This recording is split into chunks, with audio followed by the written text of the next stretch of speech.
Welcome to Unlikely Intersections, the podcast where intent, impact, and inquiry inspire our conversations. The interesting thing about intersections is that we all go through many intersections daily. The way we navigate these determines the trajectory of our days and our lives. I'm Dr. Philip Brown with my good friend Dr. Terry Jackson, and you're at the intersection. We got a very special guest today, Karl Hebenstreit, and he's going to talk to us a whole lot about his work as an executive coach, author, speaker, organizational consultant, but how you can help your business with a specific tool that he's going to go into depth with. Terry, what do you think? I think it's going to be a very interesting episode simply because I'm always interested in hearing more about how we as human beings can improve. And as we look at these different tools, how do these tools make humanity better? Yeah. Thank you for that additional layer of complexity, because it's absolutely true. It's not just about focusing inward, but it's how can we use this outward as well. Absolutely. Well, Karl, tell us a little bit about yourself, your work, and let's start the conversation helping our audience get to know you. Thank you. So my name is Karl Hebenstreit, and I am an executive coach, as you said. I am thrilled to also be an organization development consultant where I'm able to apply this wonderful instrument called the Enneagram to many different facets of organization development challenges. And it's an incredible framework, just like Terry said, that it's really all about identifying humanity's core motivations. And there are 9 of them. And which one of them is most applicable to us, which one we've been using for our entire lives and will continue to use for our entire lives, so that we make sense of the world through that lens. And then ultimately, the goal is to understand that there are 8 other styles, and how do we integrate those within our own perspective and being, so that we can truly understand what the world really looks like and really tap into the diversity of all these different perspectives, so that we have a complete picture of everything that's going on around us. So tell us a little bit more about the tool in particular, just high level. You mentioned 9 core motivations that exist, and tell us a little bit about that for the listeners. Absolutely. So similar to most people have heard of Myers-Briggs or maybe even DISC, and they look at those as personality typing systems. And sometimes the Enneagram is considered a personality typing system. But the reality is it goes even deeper. It goes much deeper because it shows you what the motivation is behind the behavior. So all those other instruments are looking at the behaviors and looking at classifying the behaviors, or predicting in this type of situation, you're going to be more extroverted or introverted or more direct or more interested in influencing people, or whatever it is. But why? What's the reason for that? What's at the core of that? So this instrument, the Enneagram, which has been around, by the way, for thousands of years, believe it or not, we're finding it throughout history, ancient history. And it has its roots in really religious and spiritual awakening. And now we're applying it and seeing these applications to business. So this tool is really a determinant of which one of these core types you've been using for your entire life. And the 9 of them are pretty much doing the right thing. So the type 1 of them is doing the right thing.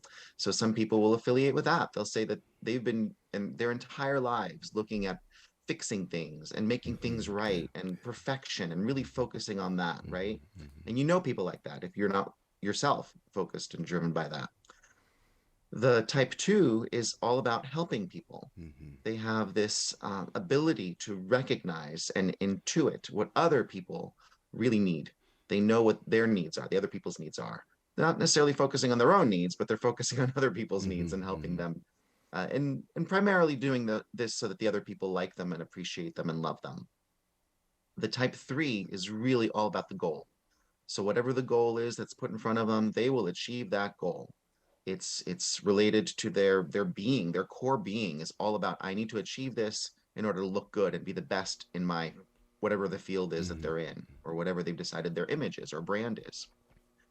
The type 4 is all about being special, unique, different, authentic, genuine, and really taps into feelings and emotions, and very, very empathic about other people's feelings and their own feelings, really focused on those. Very artistic and very, very creative. The type 5 is very objective and really all about making sense of the world through models. So collecting all this different information that's out there, using it and applying it, and just creating these models of sense making so that they can predict what may happen next and be safe. The 6 is also about safety. 6 is about safety, security, and comfort, and looking for their people, looking for who's going to help them feel safe and belonging to a group. So they're really, really good at seeing the worst case scenario, really. So what danger could be happening, and how can they can prepare for that, so that if it does happen, if this crisis happens, this catastrophe happens, that they will be ready and be able to be safe, secure, and comfortable with whatever plans they have put in place, contingency plans or backup plans. The 7 is all about options and experiences and opportunities and excitement and joy, and really looking at the future and how they can take advantage of things to make them happy. So that they're really focusing on that joyous part. And the 8 is all about power, control, authority, justice, seeking truth. And they're really protective of their people, their inner circle, whether it's direct reports in business or their families or just their close inner circle, very, very protective of them. And they really get things done as well. Just like the 3s, they're focused on getting things done, but usually through others. And the last one is the 9, which is the peacemaker, or they're really focused on harmony and equilibrium, keeping the status quo. They don't like conflict because conflict is painful, and the change is also painful. They just want things. They want everyone to get along. They want peace and harmony, and they're really, really good at seeing the entire system, how everything fits together, and how everything has equal value. So as I went through that, you probably chose 1 or 2 or 3 of them that you felt like you really affiliated with more than others, or that spoke to you more than others. And people will do that. There will be several that speak to you more than the others, and you'll have greater access to some of these more than others. And the whole point is to figure out which ones of them you're not using, and how can you tap into those powers that you still have. You just have to focus more on them, because we as human beings have all 9 of them within us. But how can we focus on the ones that we don't naturally focus on, so that we can integrate those into our perspectives and our development, and really become more knowledgeable, more self-aware, more empathetic, more just better human beings. It sounds to me as though this is tied to emotional intelligence. Yes. Yeah, and you answered my question, because I was thinking about myself as you read out the descriptions for all 9, and I kind of fit within a couple, but then I was like, well, is there any cross pollination of the? Oh yeah. Yeah, because you just answered the question by saying we have access to all of them, but we're Yes. dominant in several. And so it's about Yeah. how do we understand the strengths of who we are, and Yeah. take a look at what the challenges are as far as improving the weaknesses, or the Mhm. opportunities. Yes, let me not say weaknesses, just the opportunities to become better human beings.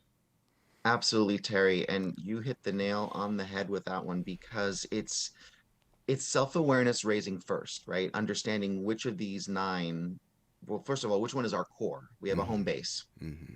And then from that home base, regardless of whatever type you are, each type has connections, automatic connections to really 4 other points on the system automatically.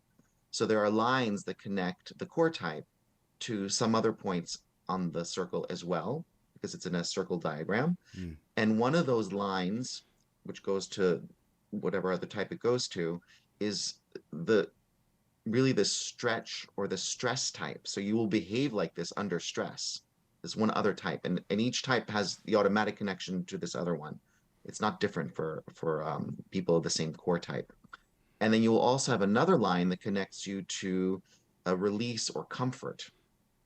So that means that each type, I'm just going to pick one for example. For type 1, there will be a line that connects the type 1 to type 4 for their stretch or stress point, and type 7 for their release or comfort. So when the type 1s are able to quiet down their internal critic that's always pointing out what's right and what's wrong, what needs to be fixed, what could be better, why they aren't good enough, then if they shut that inner critic up, they can go to 7 and really have fun and enjoy and be much more taking advantage of other opportunities, and just not be as focused on all these things that need to be fixed all the time. And the connection to 4 is more of a stressor for them, because they're really about showing up. I have to show up perfectly. I have to look a certain way. I have to act a certain way. It's not appropriate to show emotions or too many emotions or too many feelings. And the 4 is really about all those feelings and actually expressing those feelings. And that's a stressor for the type 1. And under stress, we become that type. So what stresses us out is that type. And what we become under stress, or how we behave under stress, is that type as well. So that's another interesting little phenomenon that happens. Kind of seems like it reminds me a little bit of the book and book series, actually, Divergent, where basically they had divided society into 4 different types, and at a certain age the kids got put into one of those types. But the entire culture was frightened of the people who actually had all the skills, and they were called divergents because they played in each of the lanes. So it sounds like part of the development process when you work with clients and teams is to at least understand the concept that, this is my natural tendency. Here are my natural pairings. Here's where I maybe need work, or at least need to figure out how to account for these differences. And it seems like, I know you mentioned earlier a tool for diversity. It does seem like a high potential tool for creating diverse teams. So could you maybe tell us a little bit about how that might look in using the tool to create that balanced team that had the right blends for performance? Absolutely. And that's a really, really impactful application of the system. So first of all, we should not be going out and looking for specific types to hire. It's unethical and illegal to say, oh, we need to bring in a type 3 for our sales team, or we need to bring in a type 1 for our quality team, or a type 7 to be our new leader, or anything like that. We don't do that, and we can't do that. First of all, because we don't know what motivates each person. The person has to know it themselves. The person decides it for themselves. What we do know is when we do have a team, they bring all these strengths and qualities with them. And it would be great to know what each team member is after they've been hired, and we have them. They're all interested, obviously. Hopefully, they're all interested in being part of the team and to do whatever the team is there to do. And that's really the key point. The core point is we want people who aspire to be in those roles. And then we work with the strengths that they have and to develop them even more. And maybe if we find out what their blind spots are, we develop those. So when ideally we have however many people we have on our team, it's great to know what each of them leads with, what style each of them leads with. And then there are reports that can do this. People can take a test, and they get a report about their own individual style. Then we merge all these reports and we come up, oh, wow, when this team comes together, it's a type 2 team, or it has this type 7 energy, or a type 5 energy, or whatever it is. And that has lots of strengths associated with it. It also has blind spots. So when we know this, we can say, great, we now know what our strengths are. We can apply those strengths, we can leverage those strengths, and we also know where we might go wrong, where we might have some problems, where we might need some additional focus, some more development in a certain area. And it really is just that. It's just because we have all 9 types within us, it's just some are not as strong or strongly represented or strongly accessible as others. yet they are there and they are accessible. We just need to know what to look for. So when we can tap into all 9 styles appropriately, whatever the situation is, we might say, okay, I know that I'm going to normally approach this from a type 3 lens, but really this requires me to really look at it from a type 5 instead. Let me just take that lens or that hat off and put on a type 5 hat. Even though it may not be a strong muscle for me, I still have it within me and I can focus on that. And this is the way I need to show up in this situation. So absolutely taking off the different hats of what our core motivation is and really stretching into some of those others that may not be as strong, but would be the applicable and appropriate way to approach that situation. What you said there was very powerful because I've always asked the question, why do we place adjectives in front of leadership? Right? We got we, for every word in the dictionary, we probably have placed it before the word leadership to say I'm this kind of leader, right? And what you just talked about is removing the cap, being self-aware enough to understand that here's the role I need to play at this given time. That's what that's what you're talking about as far as the Enneagram is concerned. Understanding who I am, what my makeups are, what my strengths are, where the opportunities are, but I also need to be able to, as a teammate, as a leader, see from different perspectives. And so how do I develop those? And that's what means it by taking off that cap. Yeah, and Terry, that's another great segue into a leader having a certain core type may just expect naturally, and they may have done this through implicit bias. They may have hired a lot of people that are like them. But the reality is they probably haven't, every single person on their team is probably not the same type as that leader. However, the leader is treating everyone like they are, as if they were the same as them. So lots of times, and I see this with succession planning conversations, people will say, oh yeah, this person is going to be great as a vice president or, next successor to the president role. And we should put them on this fast track to that. But they've never had the conversation with the person to see, do you really aspire to that? Is that really part of your plans for the future? Right? So they're making all these plans for these people because they think that this person is exactly like me. They're using the golden rule, right? Treat people the way that I want to be treated. But they're not using the platinum rule to figure out and talk to them. How do they really want to be treated? How do they want to be treated? Do they have the same aspirations? Do they have the same situation going on at home that allows them to have those aspirations? Do they have other interests? Do they have other preferences? So having those conversations will help leaders understand that people come from different places, not the same place that they do, from different motivations, different experiences, different situations. And to really help engage them and motivate them by meeting them where they are and what they're interested in rather than creating something for them or assuming that they know what they need to be successful or engaged.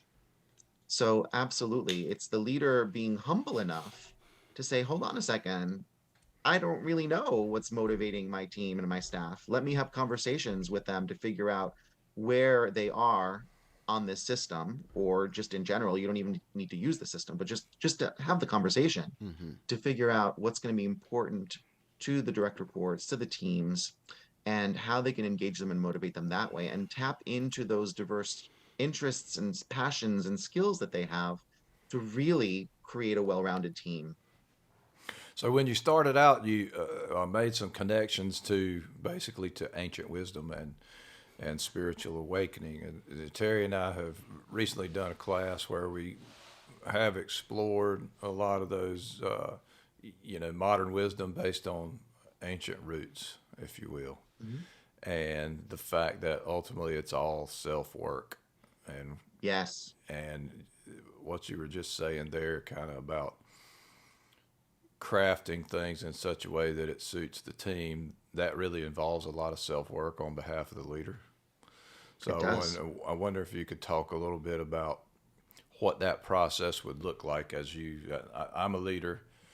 I've recently started working with you as a coach. We've done the Enneagram. I found out this is my major motivation. Here are my top connections. How do we work together on that self-work piece? That's a great question. And it takes, first of all, it takes readiness. It takes the leader to be ready to go on this journey. And many people are not. It's just not time for them. They're not ready for it. So first of all, the leader being open to self-discovery and to change is the first part. It's the first step. And then the leader understanding the self-awareness. And Terry, you mentioned emotional intelligence. So self-awareness is the first part, the first step of emotional intelligence. And the next step is then the empathy or awareness of other people's differences or different ways of thinking, different ways of being motivated. So the next step would really be to help the leader to identify that there are differences, that it's not, everyone is not just like them, right? So when they're ready for that step, taking that step, and then helping their team to develop as well. But Doc, going back to your first question, is the discovery of how has your core type helped you be successful? And how has just relying on that core type, have you, where have you had missed opportunities because you haven't really been as successful as you can be? Because you could really start looking into all these other 8 perspectives, motivations, lenses that could have helped you be even more successful. And where have you been less than successful? Where have you had some failures or challenges where if you approach them from a different perspective or a different understanding or a different lens, could you have been more successful? And then looking back at some experiences or patterns or trends and seeing if some of the low scores in some of those other Enneagram styles are contributing to that. And then saying, well, maybe let's see if we can work on those areas as well. Find out what your shadow, your blind spots are, what beliefs you have that may not be serving you well, right? They may have served you well in your childhood because that's where we get those beliefs. We get those beliefs in our childhood because they've helped us to survive our childhood, but those may be irrelevant at this point in our lives. So transforming those beliefs, adopting new beliefs and new perspectives, and really applying them also to our teams. And identifying that, you know, our teams don't necessarily have the same exact beliefs and motivations that we do. And then how do we change our behavior to meet them where they are and motivate them appropriately? So it's a journey going that way. And it really is, you're absolutely right, based on self-awareness and diving deeper and really looking at past situations, applying, experimenting with current situations, and seeing how more successful the leader can be. You know, I'm a huge sports fan. And I've always kind of looked at, you see the superstar player in whatever sport, Mm-hmm. and they're great on the field as a player. And then they want to make this transition, right, into being a coach, a manager, Mm-hmm. a leader, and owner, right?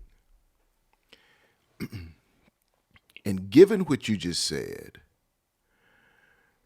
they expect when they become coaches and managers and owners, they expect their star players to be just like they were. Yeah. And that's just not the case, right? No. How, whether it's in business, whether it's in sports, how can you get, say, the super engineer to become now an excellent leader? Because the super engineer wants to continue to do the engineering stuff, Yes. not necessarily the people stuff Right. that is needed to be a leader.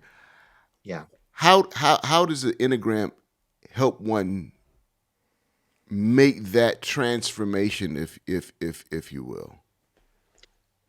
So I think it's a great question. And I think it really goes back to the person wanting that, right? So if the engineer doesn't really care about being a leader and they're being pushed into it,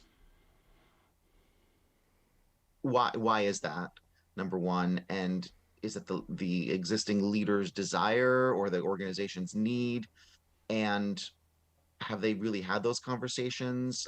And maybe the engineer doesn't know what they don't know, right? The engineer doesn't know what they don't know. And maybe leadership and people leadership is really in their wheelhouse, and they just haven't had an opportunity to do it.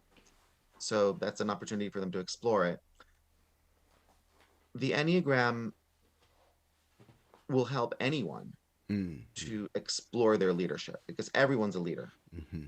So the Enneagram can help that engineer explore other facets of their personality and their motivations by looking at, I wonder if, where is my heart center? What are my scores in my heart center? How am I working and where's my empathy for people and my caring for people? Is that something I need to work on? Right? Because engineering, we usually think of more of a thinking or a head center type. And we have three of the types are the head center types, the thinking types, the 5s, the 6, and the 7. And the heart types are more the 2s, the 3s, and the 4s. That doesn't mean that all 5s, 6s, and 7s aren't great leaders, because everyone can be a great leader. Everyone is a leader, and everyone can be a great leader when they're paying attention to the right things. So are we paying attention to the right things, and do we have passion for that? So really identifying that, having those conversations, looking at how much access they have to some of those other heart-centered components of their personality and motivation, and even how do they express their engineeringness, right? Is it from a purely headspace, or is there heart in it as well, right? And is there action in it as well? The action types are the last of the three, the 8, 9, and 1. So it's really looking at the whole system, looking at the whole person and their aspirations, and developing parts of them that they either didn't realize that they had an interest in because they just never got exposure to that, or really do want to be in that role and want to make sure that they develop those parts to be more effective. Or, I mean, obviously the other part is maybe they have no interest whatsoever in doing that, and they say, no, I like engineering. This is what I'm good at. This is where I'm comfortable. And I don't, at this point in my life, and maybe it'll change, at this point in my life, I don't need to be doing anything else. Yeah, it would have been you could have substituted a physician leadership in the place of engineers and been right in the same stadium for sure.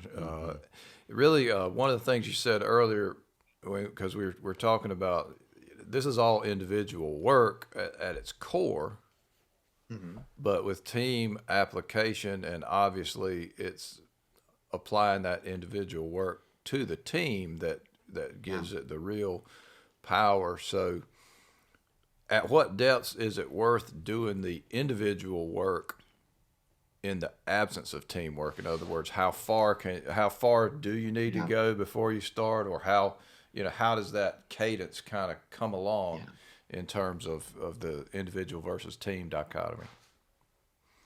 Great question, Doc.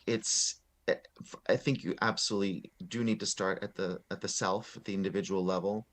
And then ultimately, what I've seen in my practice is that when I work with an individual leader, they then start seeing how much impact this has made on them and their lives and their ability to be a better leader.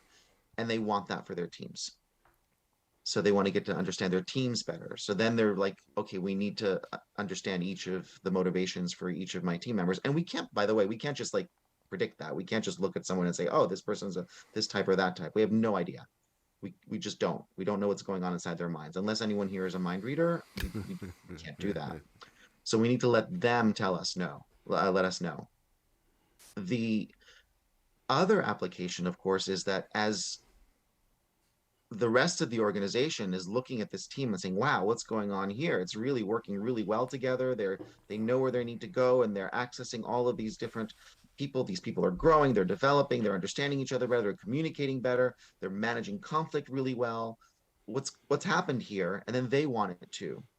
And then it spreads throughout the entire organization, and then the organization has a common language around it and a way to grow and understand itself and know where it needs to be focusing for its development too. So I think that's the natural progression of how I've seen it. Let me ask a follow up question on that. So, that phenomenon that you described, a lot of people kind of describe that organizational phenomenon in different ways using different language. Ken Blanchard has a whole different way he says it. But in your experience, where do you hit that critical mass? So at some point, it begins to grow upon itself, you know. But until there's a certain amount of believership, if you will, or a certain amount of Yeah. having seen it work, Yeah. everybody's kind of, you know. So where do you typically hit that? If you're working with an organization, let's say, is it, 10% of the organization? Is it 30? What do you see, or is it different? So I think depending on the size of the organization, it can be different. And depending on if the ultimate leader, the head, the very head of the organization is a fan and really pushing it and saying that, yeah, I want my entire leadership team to do it, and then cascade it down that way. So it's different. So you can have it from the very, very top of the organization that's really interested in it and seeing the value of it and want it to be used throughout the entire organization systemically. Or you can have a grassroots effort and have someone that's new to the organization or used it in a different organization. They're hired into this one, and then they say, this worked really, really well for me. And I've seen that happen too. And then they start using it. And then other people that have networks within the organization, or ties to other parts of the organization, cross-functional work with other parts of the organization, they start saying, the team I'm on over here is using it, and I think this could help with our team. So they can start spreading that way. If you get to 20-25% adoption, and then people start really talking, speaking the language, practicing in a way that, again, we're not doing this to put people in boxes and say that this is a type 1, I'm a type 1, I'm a type 2, I'm a type 3, and I'm excusing my behavior. We're doing this to understand the box that we're already in and break out of it. So people aren't using this in the wrong way of saying, oh, you're doing that because you're a 1, or you're because you're a 2, and people aren't using it as an excuse to say, I'm going to keep doing what I'm doing because that's who I am, and everyone else needs to deal with it. So if we can get people to not do it that way, in a unproductive way, and really focus on integrating all the 9 styles, then that's going to spread throughout the organization when you probably hit the 20-25%. Yeah, I would think also that as people understand the 9 identities of the Enneagram, I would think that it would lead to better communication within the organization. Because if Yeah, there's a in a healthy way. yes, if there's a group of people who are going through this, then and the conversations are being had not only from an individual perspective but also from a group perspective, and they understand the 9s, and people begin to say, hey, I'm a 1, I'm a 2, I'm a whatever, then it enables the others who are not that to communicate with them in such a way that Yeah, they understand that, hey, I'm talking with someone who's a high achiever. So if I'm talking to someone that's a high achiever, here's the language that I probably need to use in order to really right. connect with them, because ultimately people are trying to understand each other in that culture, because at the bottom line is productivity of the organization. Yeah. Yeah, so that's a great point from the standpoint of how do you approach someone and what are they going to be looking for, and what style is most likely the style that they're going to be most receptive to. Like some types are going to be more geared towards, like on disc, they call it the be brief, be bright, be gone, right? The Mm-hmm. red style. Mm-hmm. And some of the Enneagram styles would definitely agree with that. Others are going to be more of the storytellers, and the Mm-hmm. or and still others are going to be more of the, I want to go deep. I want to really get to know you, and be authentic with you, and trust you before I have I give you this information, or I work with you on a team. So if people understand why other people are showing these behaviors, the reason why, they're not going to make up reasons, right? They're not going to say, wow, this person's very difficult to work with. Well, this person needs more time to trust you, or this person needs more time to create a relationship with you, or this person only wants the data right now because they're very busy and they're very focused on achieving their goal, and give it to them. And then after that goal is achieved, you can work on the relationship even more. So it could be many different ways of improving communications, as you said, and also improving the relationships, Mm-hmm. because people will now understand why the other teammates want things a certain way or do things a certain way, or communicate in a certain way. So it's definitely going to lead to much better relationships with the organization and better understanding, fewer unproductive conflicts, because there are some productive conflicts as well, and handling conflict in a productive way. So understanding how to do that based on the person's Enneagram style. So there are a couple of concepts that we see a lot today in the various business environments that I know that you've suggested the Enneagram could really be helpful with decoding, if you will. One of those concepts is quiet quitting. Yeah. So tell us a little bit about how helpful the Enneagram could be in decoding the mystery behind that phenomenon. So I think that's a great entryway into an organization, because if an organization is challenged in quiet quitting, or how do I motivate my employees, how do I engage, how do I attract them, how do I attract the right employees, right? Understanding that not every single employee is going to be attracted to an organization for the same reasons. Some of them are going to use different reasons based on their core motivation. Some of them are going to be interested in the values of the organization. Others are going to be interested in the compensation. Others are going to be interested in, this gives me more time off so I can explore either like learning opportunities or experiences, or anything like that. Other people are going to be more interested in how much control do I have? How much span of control do I have? So all these different reasons. So if an organization isn't addressing all of the 9 core motivations of employees within their policies and structures and benefits plans and processes, then they're automatically going to turn them off and turn them into quiet quitting if people don't feel like they are engaged, if their core motivator is not being addressed. So quiet quitting can definitely be addressed through the Enneagram by looking at, okay, there's these 9 motivations. Are we are we serving all of them? Because all of our employees, hopefully you'll have the diversity of all 9 types. The reality is you probably will have very few of a certain type, because they're just not going to be drawn to an organization, a for-profit organization, or a large organization. So, but how can we attract all 9 of the styles? And how do we keep them there, and how do we keep them motivated and engaged, rather than just using traditional methods, which obviously are not working? Yeah, that's again circling back to healthcare. We see crisis proportions of staffing issues across the country, Yeah, and it seems like there's a massive opportunity to do that a lot better in terms of meeting those needs in the context of the motivators. And I know that organizations are certainly, for the most part, not doing that.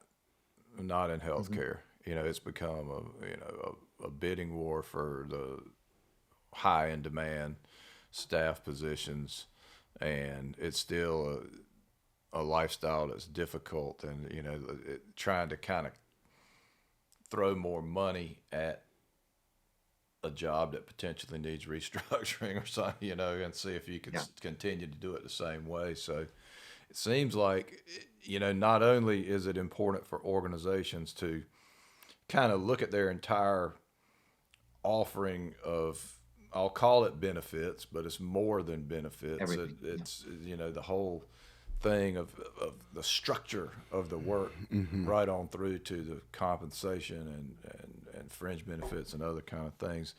It seems like there's a huge opportunity there to absolutely. And just as an aside for healthcare, and a revelation of behavior or expectation versus true motivation, if you were, and I know this may be the first time you're seeing this system, but if you were to think about what type or what motivation is most attracted to nursing, what would you think? And remember, the perfectionists, the helpers or givers, the people who are focused on goals, the people who are all about feelings and emotions and being special, unique, and different, the people who are focused on data and facts and logic, the people who are worst case scenario planners, the people who are all about options and opportunities and fun and excitement, the people who are all about power, control, authority, and justice, or the people who seek peace and harmony. If you were to think about those 9 constructs, where do you think nurses would fall into that, or the majority of nurses? Gosh, I've seen some nurses almost cover that waterfront in my Yeah, career. well, good. So I would think that there'd be some distribution. I don't know that it would necessarily be even, but I would think there would be. Nursing is such a large profession that I would think the law of large numbers would begin to kind of put you into having a fair number of most of the different types, or at least many of the different types. But I don't know. I guess you're going to tell us, or I hope you're going to Yeah, tell so us. so mostly people think of nursing as the caring profession, right? The so you'd think that the type 2, the helper, the giver, would be preponderance of nurses would be there. But there have been studies that show that it's actually the type 5, which is the more cerebral, the more logic, the more they're looking at the data, they're looking at the charts, they're saying, oh, this doesn't look right, this looks off. Let me tell the doctor, or let me see if there's something else that we need to do. So it's just an interesting way of looking at it from what's the motivation behind it rather than the behavior. You know, It I, doesn't mean that fives can't be caring. They're providing care, but from a different lens or different motivation, different perspective. yeah, that's what I was going to say. There's probably a cross pollination there, right? Because data is a part of all that they do, right? Exactly. And there is and there's a great deal of caring there, and there's a great deal of data. So I would think that they would be high, actually, on in both. I mean, that there's a dominant, of course, Right. but yeah, that drives that. As we talk about this, I'll tell you where it takes me. It takes me to, we talk about the motivations, but it also has something to do with values. It does. At the very root of it all, it's Hmm. values. If we think about the quote unquote the Gen Xers or the millennials and what's Hmm. important to them as we talk Right. about those 9 areas, right? Yeah. At the end of the day, it's about they're motivated by what they value. Hmm. And that's what's driving where they are in those 9 categories that you've named. Yeah. And there are values that are associated with each of the 9 types. So the type 1 values are on excellence, right? And maybe mission and yeah, or purpose. You can think of it that way. Fours are also about purpose too, that deep, authentic, genuine purpose. And the twos are about those relationships, the value about the relationships. And the threes are the value on really goals and reputation and brand and image. And as we said, the fours, the values are around that, around aesthetics and beauty and art and that true purpose, the true authentic purpose. And so the fives are their values are around knowledge and wisdom, right? And the sixes values are around having these safe environments, safety, security, uh, also like a belongingness, the psychological safety of an organization, right? So those are really important to them. And the sevens values are around freedom and to be able to really engage in anything and everything. And the eights values are really about that power and that control and justice and really justice. And the nine is about the peace and harmony and systemic perspective. Yeah. Yeah, it's really fascinating, and I'm continue to be interested in the different applications, and I know another potential application of it that's apropos to what we're seeing right now in business is around the whole concept of hybrid work and Hmm. how we can do a better job with striking that balance in hybrid work based on Enneagram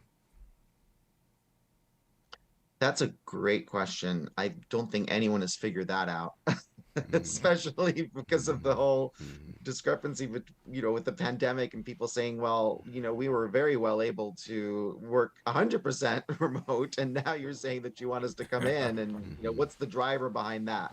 So Mm-hmm. that's the actual interesting question.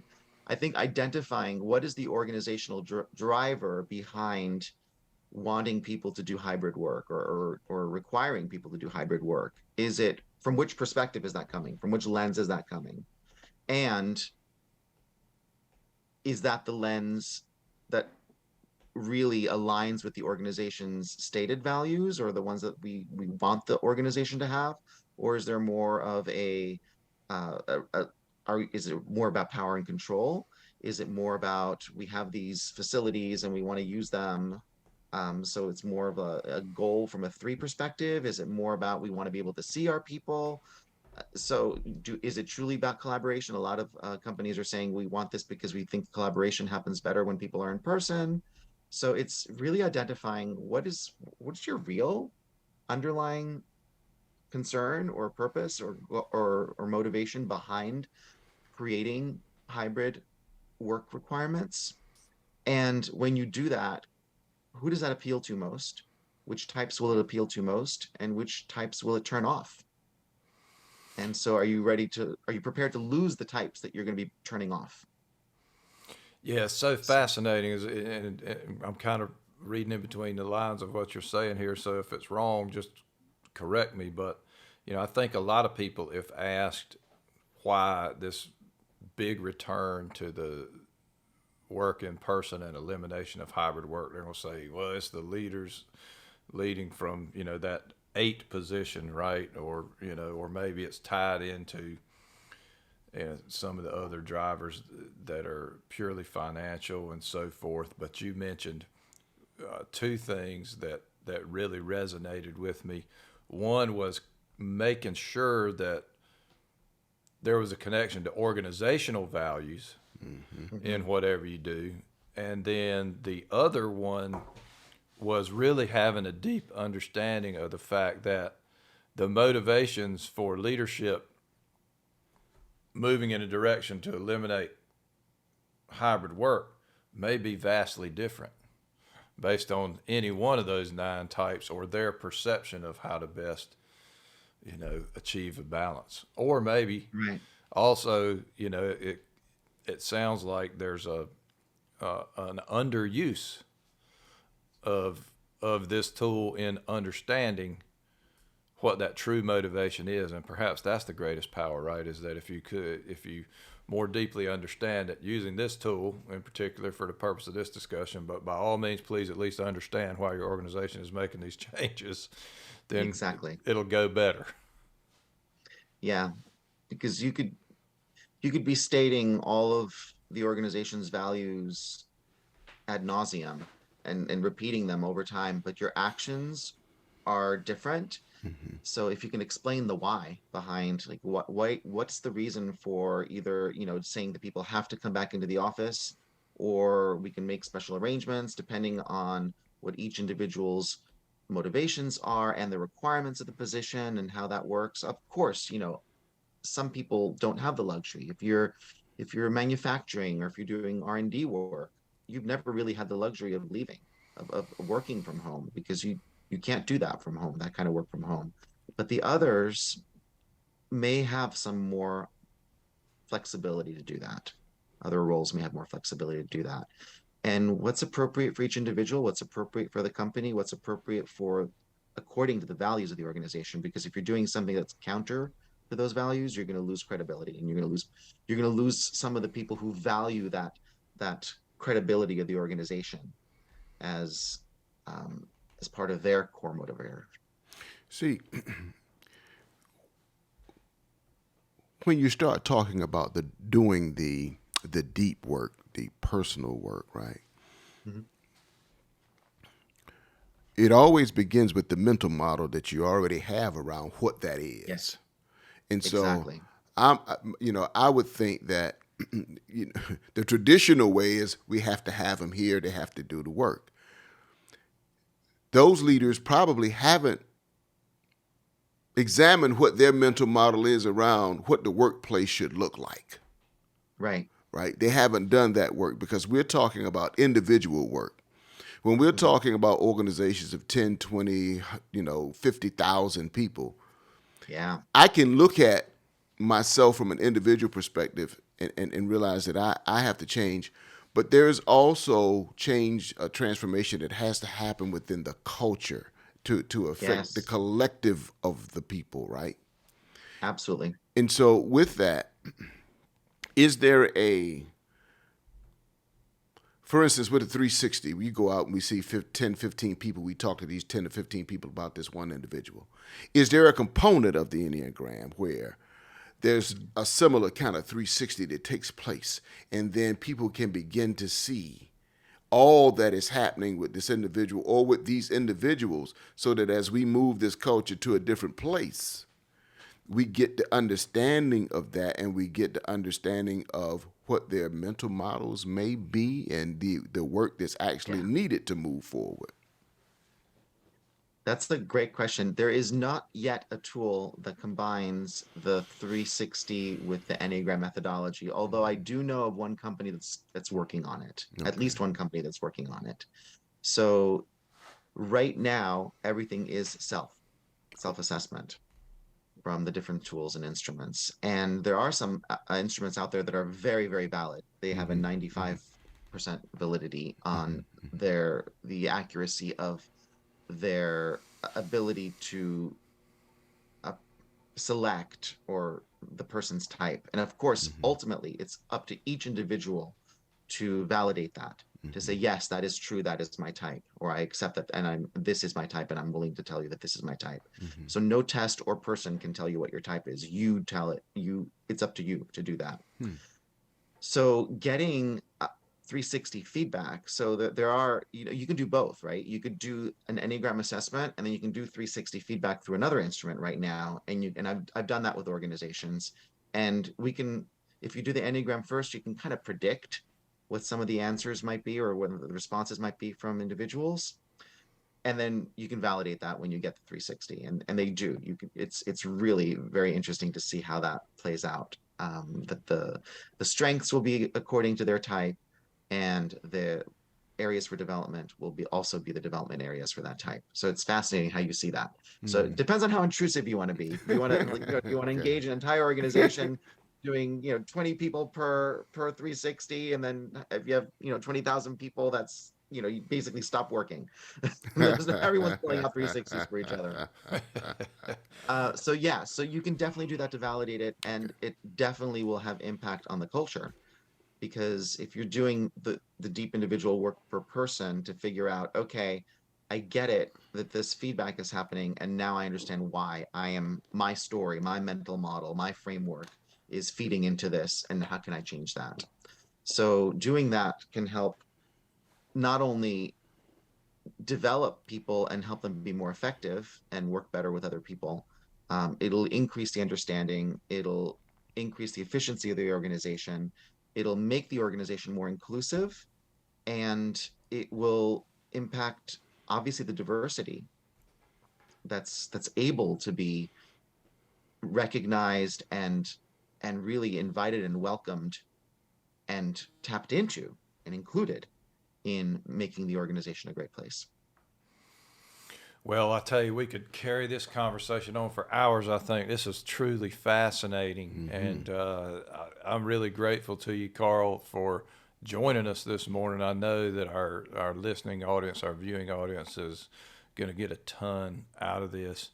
If you had to wrap up, just a quick pearl of wisdom to leave everybody with in terms of, a takeaway of how they might move forward, they might connect with someone to use this tool or have a guide, what would that sound like?